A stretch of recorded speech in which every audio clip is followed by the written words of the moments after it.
The topic today, how Wi-Fi can help create connected places.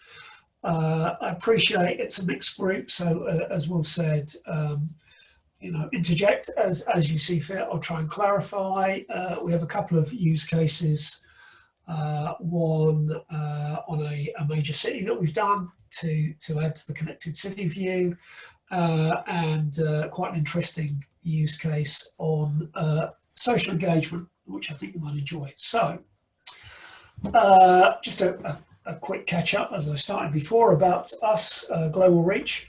We are primarily about authentication.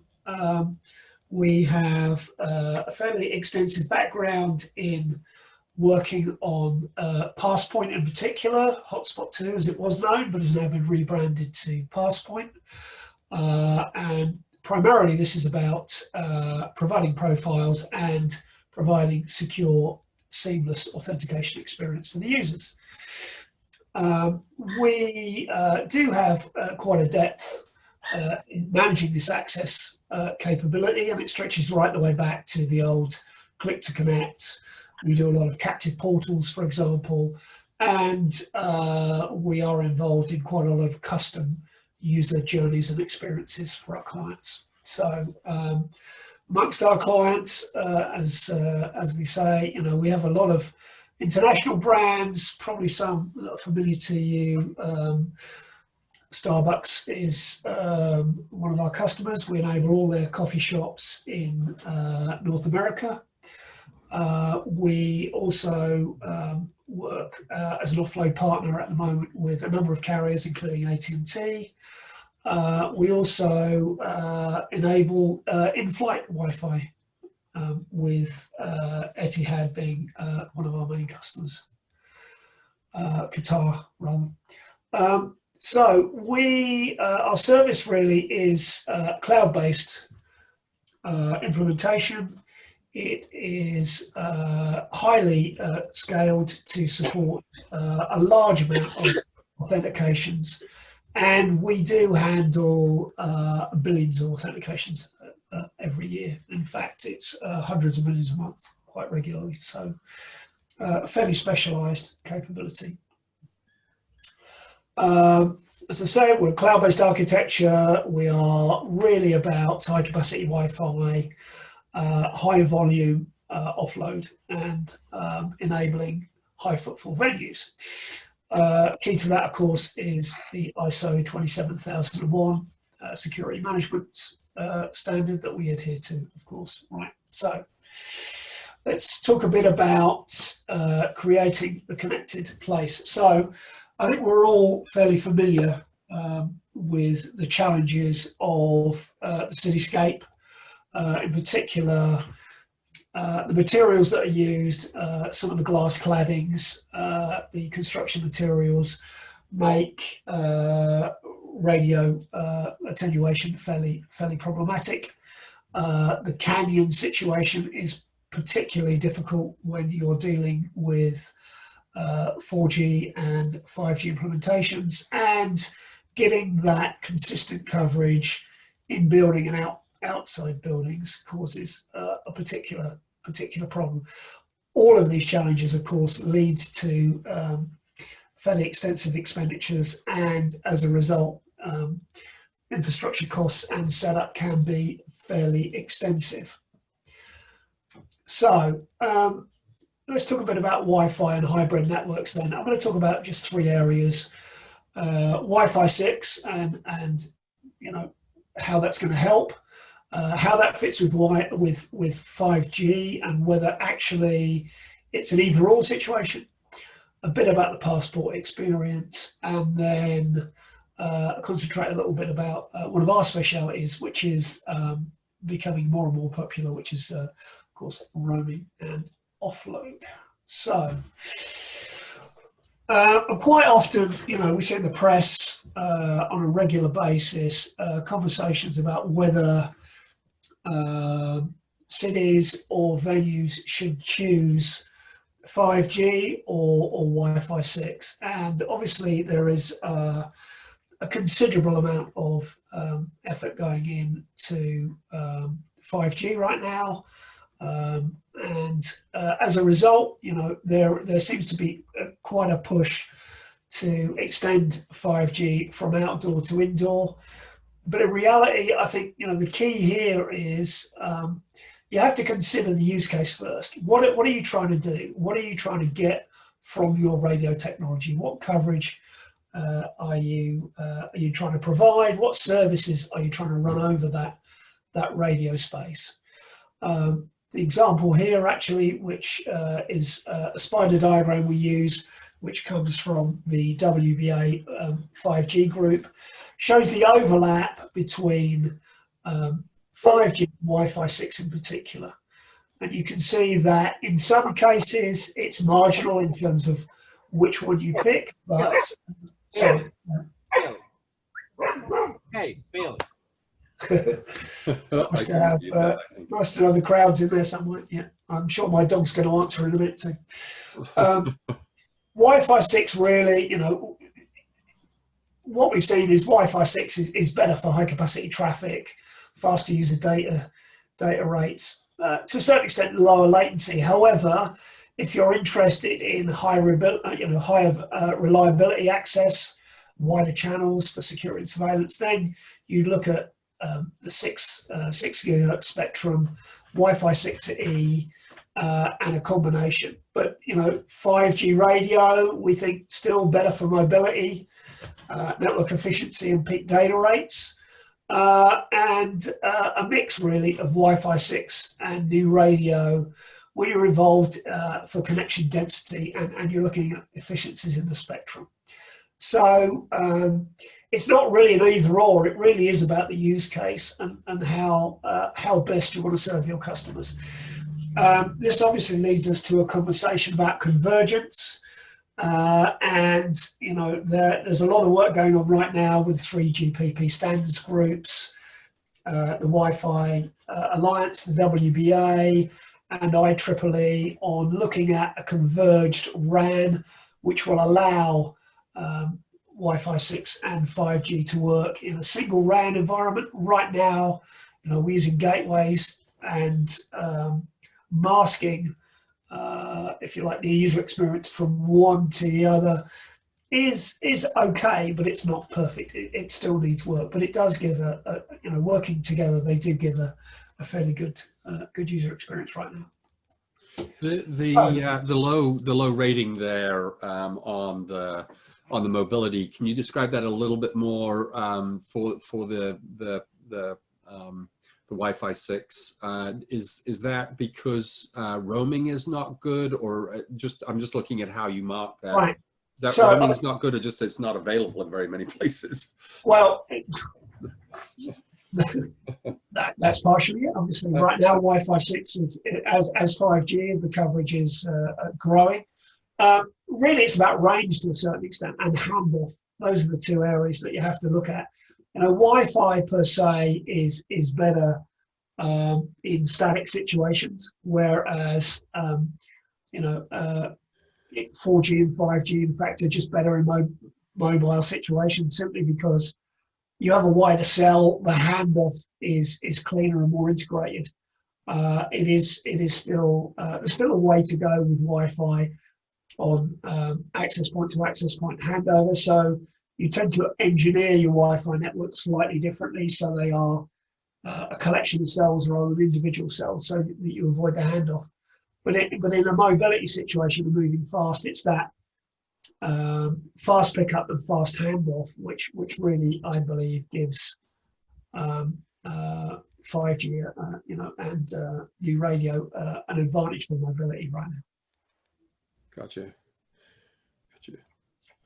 So and I'll just ask this question briefly, because it's maybe a specific case, but in a situation as we talked about earlier, where you're trying to fill in a gap, right? So, right. Say you're in an area that's been deployed fully 5G, but you're a company or a business that has gaps in that.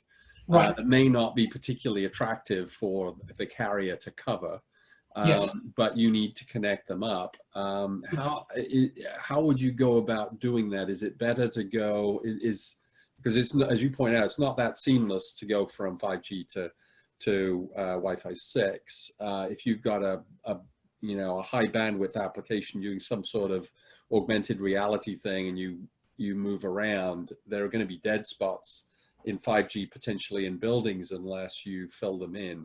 Is it better to look for a way to put your own 5G in the building, or can you fill that gap with a Wi-Fi? Well, right. So the key difference between Wi-Fi 6 in this situation, Wi-Fi 5, is QoS fundamentally, and at last being able to see those measurements and actually look at the matchup between the 5G and the Wi-Fi 6. When I say the handover is not particularly good, as a user, if you were on a call, you wouldn't notice. If you were in AR or VR, you would notice. Right. Simply because there's going to be a difference in round trip times, etc. Through the infrastructure. So there's going to be a difference there. But in terms of user coverage for voice, for browsing applications, anything which is not requiring fundamentally a very, very low latency, which will be different between Wi-Fi 6 and 5G, then offload is the best way to go. The key is, it's almost like stepping off the road onto the pavement and having to go up the curb, as it were. It's matching those services together so that they are completely seamless, which is the issue. Not the fact that you wouldn't get the coverage or you wouldn't be able to hand off. So what we're seeing, and the use case that we'll talk about later on, uses Wi-Fi 5, not Wi-Fi 6. We are seeing MNOs use Wi-Fi to fill in coverage gaps in a cost-effective manner, to provide voice services, voice over IP, voice over Wi-Fi, or just straightforward the usual application updates, browsing, etc. Watching video is fine as well. So, that filling, that equation really, when you talk about filling in building, I think it will come down to be honest, bang for the buck. It's that total cost of ownership for that coverage, which is going to weigh heavily on the choice in building. We would expect that 5G will probably have a per square meter cost of approaching 3 or 4 times that of Wi-Fi 6 indoors. So you would have to look at it fairly seriously and understand specifically what applications you are trying to service in that environment to choose one over the other, I think. Thanks. Great answer. Very helpful. Well, yeah, well, we'll see how we go. So let me talk a little bit now about, we'll swing a little bit more towards the Wi-Fi side of the house. The passport experience is something that's getting talked about quite a lot, and this is actually the core of the technology which is used to do that offload and that fill-in, if you will. The key here is for using Passport for the first time, we're in a situation where we are providing secure, seamless authentication based on a profile. So the user isn't faced with captive portal, or that's gone. If they're within range, the device is enabled, it has the right credentials, it will pick Wi-Fi first. Okay, so you're in a situation where it will look for the realm, it will check for the identity, where it's available, it will pick that realm first and use that Wi-Fi capability first before it looks for 4G or 5G, if the Wi-Fi is on, of course. So, these credentials are provisioned fairly easily onto the device, either through an app or a download. We use QR codes quite a lot. However, what we're seeing as the primary application right now for offload is the use of MNOs using ePSIM profiles in their carrier settings. So they can't, we know of a couple of major American MNOs that have rolled out these profiles with SIM cards. So their phones come enabled, and then it's a question of working out really where the coverage is and how those agreements are provided, and making sure that the users are switched when they get within range. And this harks back to the discussion just a minute ago about dealing with fill-in. You clearly don't want the users to see that gap in the coverage in normal use. And to be fair, what we might mean by normal use is probably 75% of the data usage from mobile phones right now is when they're in your pocket, rather than when you're actually conversing with someone or browsing. Most of the data that's transferred happens screen off. So if that seamless journey is to continue, clearly seamless authentication needs to happen without user intervention. Now, one of the advantages of this is, recently there was a lot of press around MAC randomization from Apple, because a lot of Wi-Fi systems today really have used MAC authentication as their primary identification method for a device and a returning user. And due to privacy concerns, MAC randomization is becoming more important to privacy concerns, and captive portals that use MAC authentication are now going to be struggling as we go forward. Fortunately, just recently, the Apple announcement, we've seen them move back from changing MAC addresses every 24 hours to making the capability optional. But we have to say, we can see that MAC authentication for wireless LAN is on its way out. I think we have to be clear about that. It won't last. I think probably 2, 3, 4 years we'll see the end of it. Now, clearly, the downside to that is if your monetization strategy is based around user engagement from a captive portal, this may give you some concern. Fortunately, the IEEE cap port technology is coming out in the next iOS and Android releases, and this will provide a system message, an advisement that can be configured using DNS, which will give a system message to the user, but will not interfere with the authentication journey. So we think hopefully that will be seen as the best of both worlds. So the user will get on securely, but that monetization message set will still be available for the users. In most cases, that's how we think CapPort will be configured, rather than in the usual, the old captive portal experience, as it were.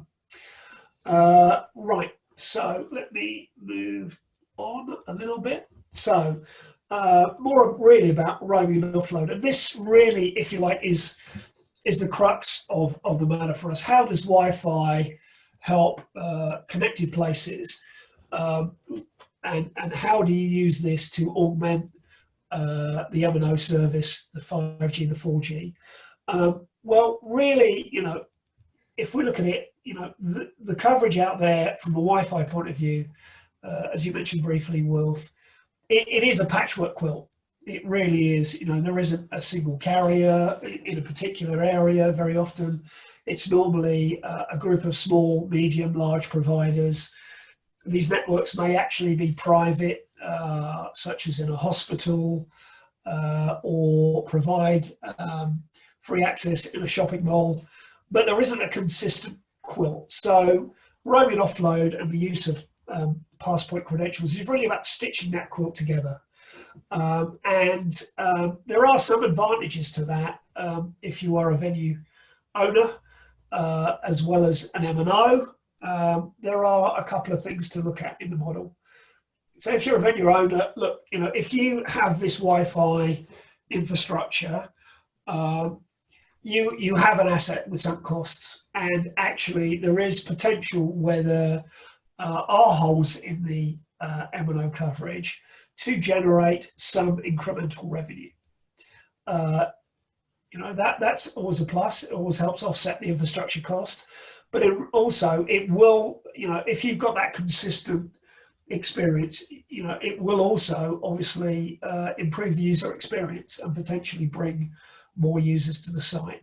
You also, you are able to get much better anonymized analytics if you have all the users or most of the users that come through your venue connecting, rather than a select few who use a captive portal or are members of your service. If you open it to a wider group, you get a bigger sample. You obviously you should be able to get better analytics for your location. The technology itself, as it's we've talked about briefly, is pre-enabled on most user devices right now, and most network hardware that's been purchased in the last 3 to 4 years will already be Passpoint compliant. And actually, this is rolled out as an overlay network, so we cut down on the truck roll side of things. So it is fairly cost effective. In terms of the mobile operator, I think it's fairly obvious they're going to get coverage gaps filled in. And one thing that's clear with 5G, small cells mean more cells. So the infrastructure requirements for 5G versus 4G are going to be greater to give the same coverage. And there are some cost calculations to be done on that. However, carriers that are considering using offload as a fill-in are really, looking at actually how they delay that capex spend ahead of their 5G rollout, rather than having to provide more 4G coverage. But they're actually, a lot of the carriers we talk to are using these technologies in a heterogeneous manner. They're looking at a mixed network now rather than simply cellular or Wi-Fi. So, first of the use cases, this really is about the user experience. We talked about Passpoint. So this example is a customer of ours, Link NYC in New York. We provide all the AAA services, the captive portal user experience. There's a second Passpoint online sign up and user experience. And also there is an offload and roaming service that we do. I'll talk about that a bit more in a minute. So the service itself, as you can see from the picture, these are kiosks. They have been replacing phone boxes across the 5 boroughs in New York with kiosks that provide free Wi-Fi, phone calls, charging, and access to information, advertising, and city information through this service. However, the service itself is actually funded by advertising, so the advertisers pay for these services. It's a fairly high capacity network, I have to say. Each of these kiosks has a 1 gig backhaul directly onto a fiber network. So they're very high capacity indeed. And we, pre-COVID, we were running somewhere around 60 million sessions a month for Link NYC, but also doing another 100 million sessions for one MNO carrier offload, in fact. That carrier offload service went live in January. We trialed it all last year. We did some fairly extensive tests with the MNO. We literally walked the streets, check the bandwidth, check the service, different times of day and night to have a look at the coverage. And in fact, what we've built up with that carrier is a very good heat map of the Wi-Fi coverage, which they overlay with their RAN network coverage. And actually the offload is very, very controlled and steered actually. So obviously the MNO doesn't want to push all the traffic from its own network to the offload network. There needs to be a balance. So what we found is the best way to do this is to look at the traffic patterns, and actually the offload is disabled in areas of low usage, and the service defaults back to the 4G infrastructure. However, during peak loads or in particular areas, then it will use the offload to a certain threshold, and then additional customers will fall back to the 4G network. As the slide says, at its peak, we were doing around 15 terabytes of data every day. Right now, as an update, we saw the traffic drop fairly dramatically, as you can imagine, through late March, April. But we're back up to about 75% of the initial high peak level. So in February, we saw a total of 430 terabytes.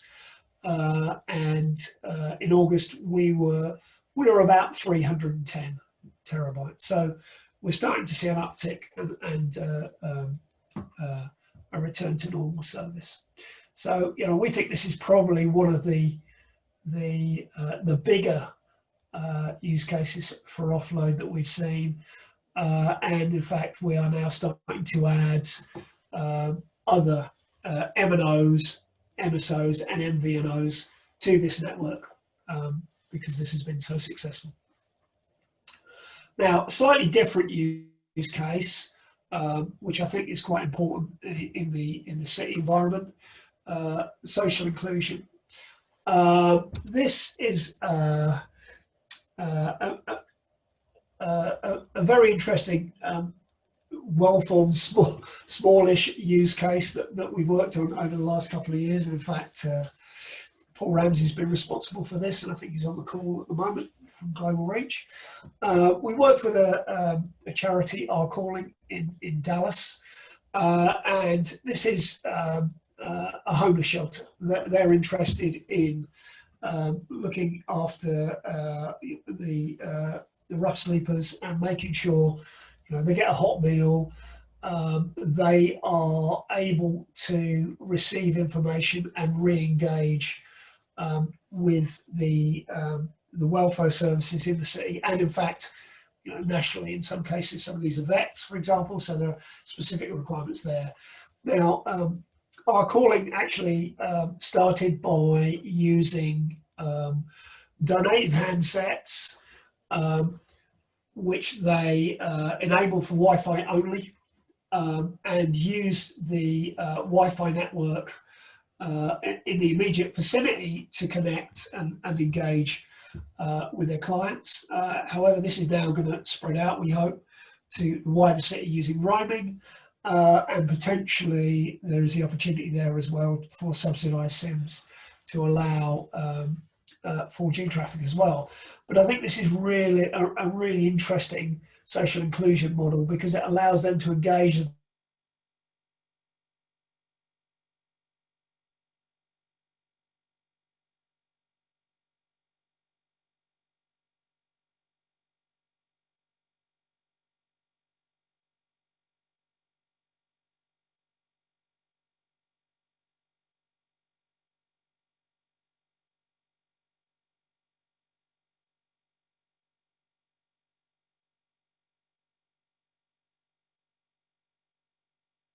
specialities. One of the keys about this, of course, is if you're talking about roaming places, we're mostly talking about really static venues, shopping malls, inner cities. But actually, what has to be key is enabling the journey is fairly important. Actually making sure that the user can, as they progress through the venues, really have a single connected journey without the requirement to log into 3, 4, 5 different services with different credentials or different usernames, but have a single end-to-end experience is fairly key. So we have several initiatives actually in progress at the moment for this with customers, but the fundamental model is GlobalReach will issue a single credential for a user. In this case, it's an MTA example for an MTA user. We will work with all the venues along the route to pull them together into a roaming federation. And the idea is that once the user has the credential, they will be able to move seamlessly from one service to another, preferably with a clear set of QoS and terms and conditions. But these can all be pulled together into a single service, no matter how diverse the pieces of the quilt are. And in this case, it's not only just for Wi-Fi, but we use this to enable our MNO partners to offload and to get those fill-in experiences they need. In some cases, this can be also on vehicle as well as just in stations. So particularly in the air, we have a strong pedigree, and we have quite a lot of experience on buses and boats as well. So it's an interesting mix, but you've got to pull them together to give that seamless experience and that continuous authentication. This is one that's quite close to a lot of people's heart right now. Productivity and learning. We've seen in the press quite a lot, in the US, a couple of examples. The piece on CNN about in Indiana about school buses being parked in strategic locations to allow students to gather around and do their homework. Although they're not allowed on the bus, they would use the Wi-Fi and the 4G backhaul on the bus to enable them to continue to work from home.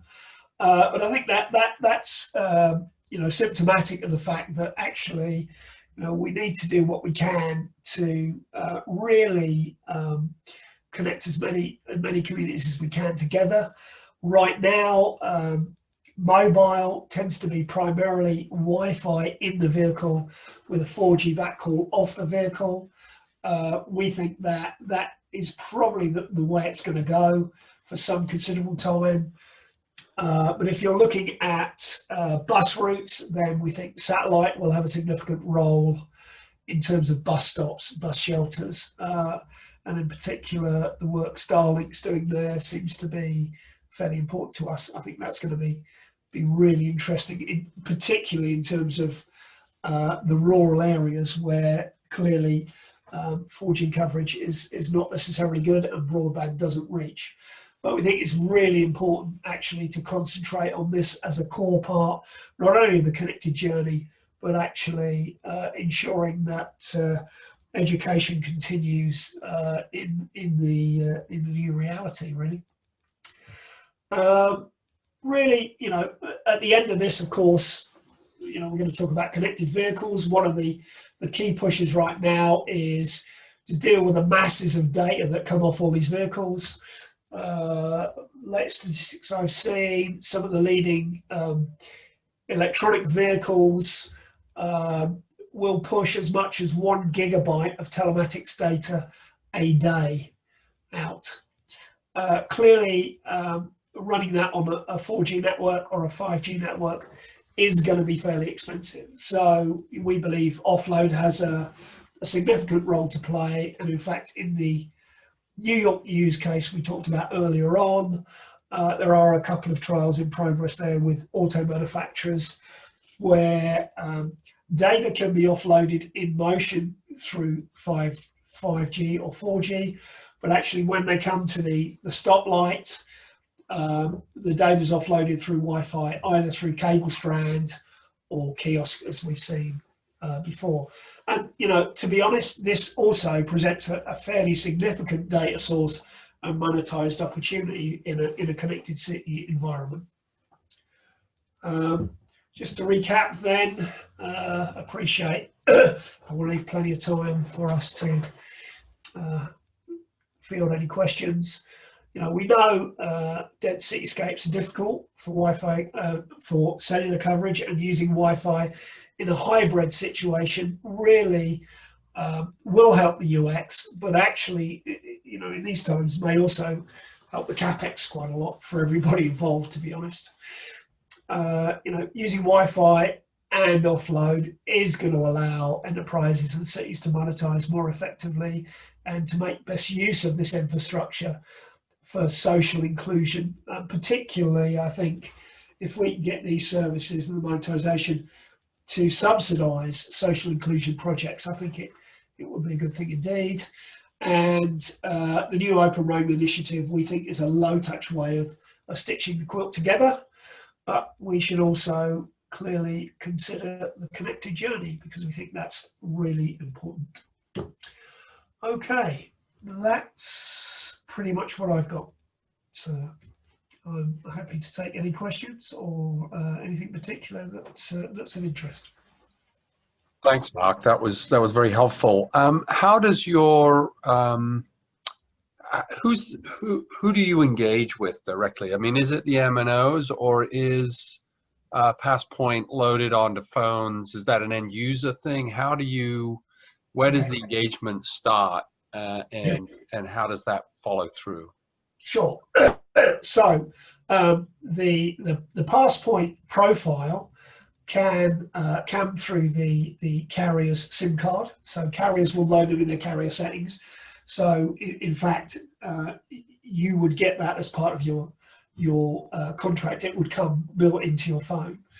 If it's a service provider that you prefer to use, which isn't your mobile carrier, then the carrier would normally provide a website download or a QR code, which would allow the user to pull the profile down and follow the basic instructions to load that capability on their phone. We're also seeing, however, the profiles being loaded through applications such as hotel loyalty schemes, for example, will provide their own profile, which works across a number of properties, for example. So, you know, those are really the three main ways that it gets pulled together. So there is a way to do this as part of a membership, like a hotel membership or a you know, museum membership or whatever, that could be the entry point. And then how does that link back to a carrier? And I'm sort of thinking of the Dallas case you talked about, right? So it started with the homeless shelter. Doing it as Wi-Fi. Now, how do you reach out from there and start to engage the carriers so as that can work outside that environment? Right. So it works in two directions, if you will. So from the venue point of view, the venue enables certain realms to roam on to their footprint, and the realm will be a carrier, for example, or a particular group. So a loyalty card scheme will have a set of credentials with a realm, and you just basically enable that realm on that particular footprint and provide routing back to the authentication platform of each of those schemes. But if you are looking to, for example, if you're looking at a city, that quickly adds up, because there may be 5, 6, 7 different groups that you want to pull together. Now, at that point, you'd look at the layer above, which is what they call Roaming Consortium ID, RCOI. And basically, you broadcast these identities again on the footprint. The devices will be enabled to read these identifiers look for the correct credential to use, and you get a much wider group then of authentication. So having, if you like, consortium, the credentials that you hold on your device, whatever the member of that consortium is, would then be picked up, and the authentication process would start back to the originating AAA service. So you end up with, if you like, a federal group which has a single identity, but each of those carriers' credentials can be independently verified back to their AAA services. Got it. Thanks. Other questions? That can be quite a, you know, we're always happy to pick that up in detail and show the flowcharts of that later on, Wolf, if that's useful for people, because some of these levels are quite complex. But you can follow that path, so it's doable, which is interesting. Yeah, we make a living out of it, so I'll have to say yes. Other questions? We're seeing it more and more, actually. Mm-hmm. Yeah. Other questions? Hi, one quick question here from Raimundo from Coral Gables. And Mark, for the infrastructures that we have in downtown areas or public areas like parks, where we use systems like Meraki and the Cisco for public Wi-Fi, what do we need to do in general terms to enable capacity for that hybrid mode use from a back-end standpoint and from a last mile standpoint? We connect the last mile of those systems via fiber. Yeah, okay, so there's a couple of things you need to consider. First of all, the manufacturers that you mentioned have the pass-point capability in them. They also have the policy capabilities within them, particularly in their network controllers. So what we tend to do in simple terms is you really have to segment the additional use that you want from your primary use. And we would separate that out either in a virtual way, either through policy, or in some cases a separate VPN section. And the way to do it is to look at this as incremental. If you open up this last mile to, say, the 4 major MNOs, you may run into problems where you're just simply swapped. So you have to look at what backhaul have you got, how do you want to segment it, and make sure your primary use case is satisfied, and then look at what is required really in terms of usage to meet the requirements of your other potential customers. Quite often we're finding that having looked at these use cases, there is an offset where you say, well, actually, I'm going to have to really keep these roaming users down to 250 kilobits a second potentially, because actually, I've only got a small backhaul, and actually I want to make sure that my normal users have that use case met. So you do have to, run things like we run a feasibility study service where you would look at a particular venue. There are some simple tools where you can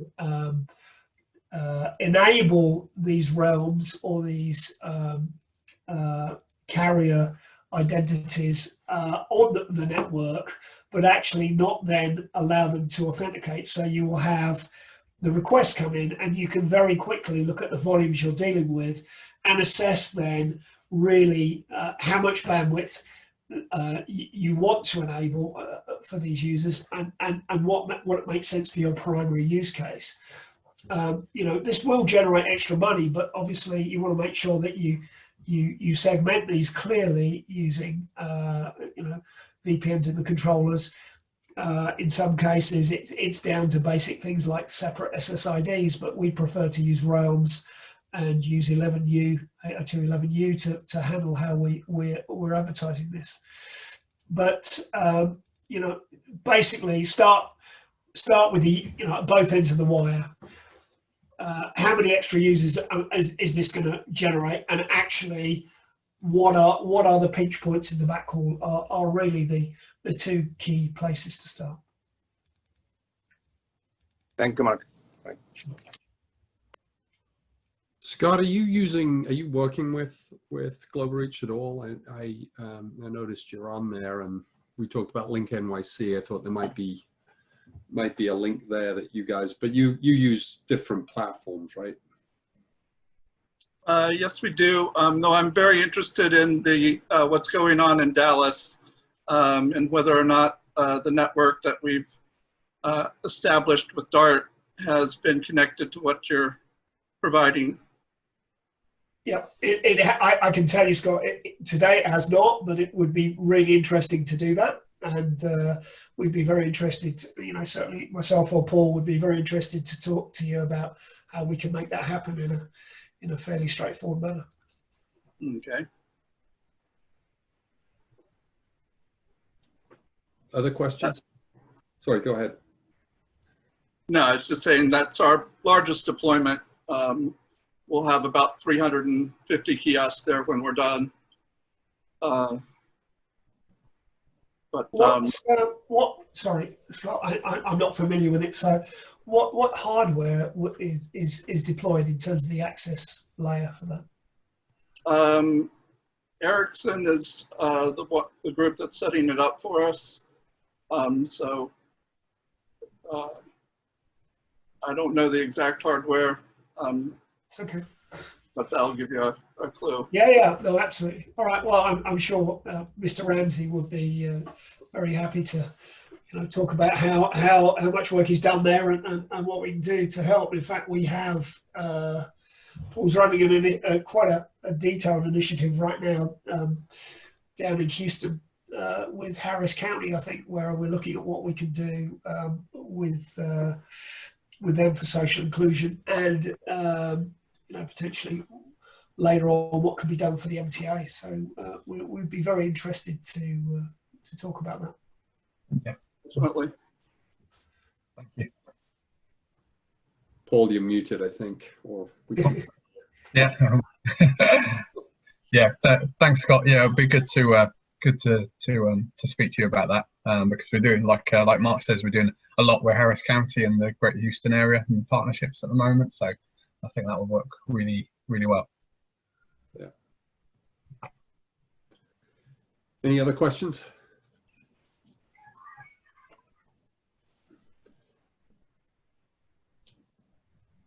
Rick, I was thinking this might be something worth discussing around the OMSI site. So maybe you and I can chat afterwards a little bit. And I don't know if that sounded interesting to you, but we got to figure out how to give them a fairly seamless experience from outside to inside. Absolutely, that sounds good. Will do. You know, as I said, we're more than happy to pick up, you know, either you know, through Wolf or directly to myself or Paul. Please, you know, don't reach out to us. We're more than happy to talk. Any other questions? This was great. Thanks a lot, Mark. This was really a very helpful and interesting discussion. I'm sure there'll be some follow-up here. And if anybody needs contacts for Mark or Paul, please just drop me a note and we'll link you up. And I'll get this recording. Unfortunately, I had a power outage in the middle, so there's about a 5-minute slot there that I didn't quite get recorded. But I will piece this together and put it up on the link. I think I got most of the interesting stuff. And send you a link, Mark, if you want to share it with anybody else as well. Thank you. Thanks. Well, thanks, everyone. Good meeting. Appreciate it. Welcome. Thanks for the opportunity. Thank you. Thanks. Cheers. Bye. Again, for the opportunity. Thank you. Bye. Bye.